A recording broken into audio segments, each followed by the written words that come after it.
Hey everybody, Nerds Drink Whiskey. Here we are. We're still at Pints and Quarts in Lacey at their monthly whiskey tasting. If you're in the local area, come on down to the last Saturday of the month, and we'll probably be down here. So we might, just tap us on the shoulder and say, "Hey, can I be on the show?" We'll put you on, no problem. But today we're getting into something just a little bit superstitious.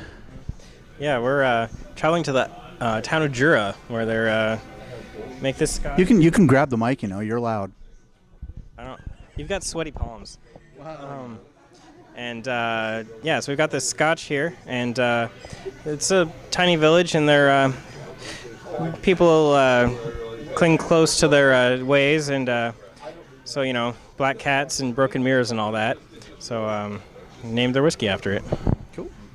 And there's a special way to pour the whiskey, where I guess the ankh on there, you're supposed to pour it with the ankh on your palm. So if you pour it, you kind of have to do that. So that's according to their superstition directions.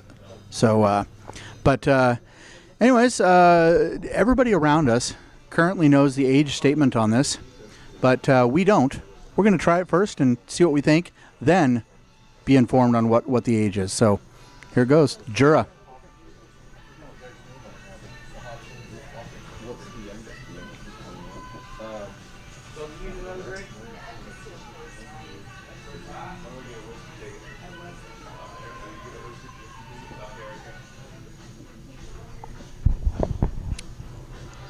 That barely has a finish. Yeah. The smoky peatiness kind of lingers. Yeah. So that's what I would. Yeah. The scotchiness, I guess you would call it, stays with you.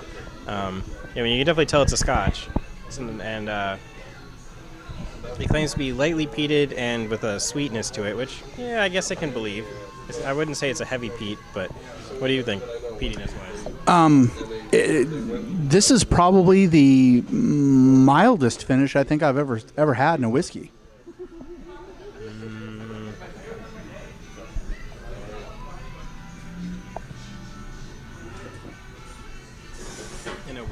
In a whiskey or in a scotch? Any whiskey?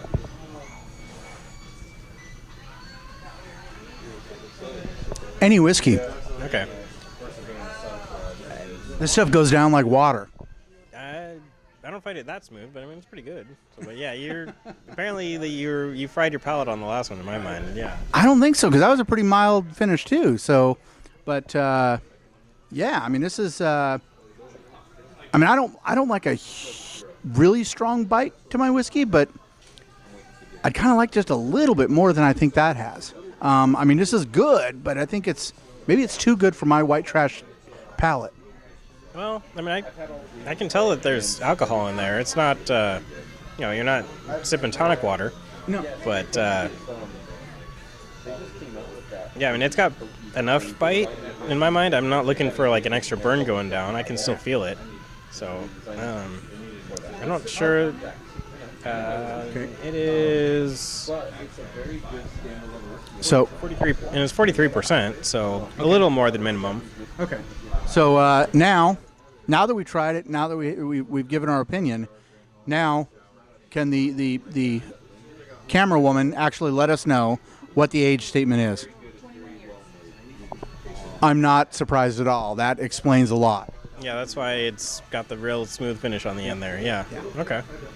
So, which is why we currently at the end of this month we're going to be doing an episode entirely devoted to the phrase "no age statement" and what we think of it, what other people think of it, and we want to know what you think of it. So, get your cell phone camera out, videotape yourself saying what your thoughts on no age statement is, and then send it to nerdsdrinkwhiskey@gmail.com and be part of the show. So, this is one of the reasons why I think an age statement is so important, is if I saw 21 years on a bottle, that's going to tell me it's going to be a very smooth finish, and this is a very smooth finish. The age statement is just, it's not a guarantee of quality, but it's information that can lead you to a very educated guess. Yeah. Well, and So the age can tell you stuff. I'm curious. We've only had the one NAS bottle so far. I'm curious to try other NASs and see if they measure up against a similarly priced bottle that does have an age statement. So, yeah, I'm not going to hold my opinion until I have had a chance to taste more. Just cool. Yeah. All right. So, Jura, I'd be afraid to find out how much Jura would retail for. Pounds in the United Kingdom, so probably 75, 80 here. Maybe more with tax. Possibly 80, under 100. If this goes for under 100, I'd say run out and empty the shelves because that's a really good deal. You have to like Scotch, but yeah, no, it's definitely a good Scotch. Hey, Ed, you're missing out on some really excellent Scotch. Suck it. Anyways, we will see you all next week. Nerds Drink Whiskey. And we have another one from Centauri. You might remember about a month or so ago, we did the Centauri Hibiki 17-year. And that still is my favorite finish of any whiskey I've ever tried. So we'll see what their Toki is. And who knows? I mean, it's Centauri, so it'd be interesting to find out. Have you ever tried their Centauri Toki? No, this will be the first time for me. Cool.